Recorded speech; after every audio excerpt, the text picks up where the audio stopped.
Pag nakaya mo na ibigay ang sarili mo sa Diyos, kaya mong ibigay lahat para sa Diyos.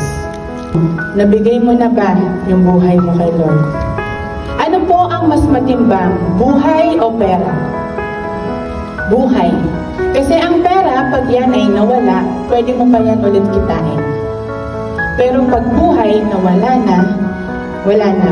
Hindi mo na yan pwedeng maibalik.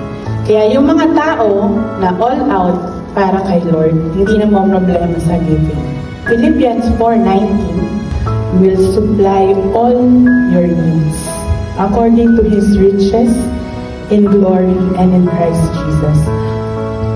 Dahil nagbigay sila ang pangako ni Lord, my God will supply all your needs. May problema ka financially, God will supply all your needs. May problema ka physically, may sakit ka, my God will supply all your needs. May problema ka mentally, depressed ka, my God will supply all your needs.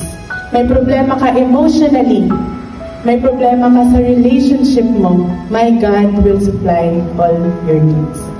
Sino pong gusto nito? Isusupply ni Lord lahat ng kanyang pangangailangan.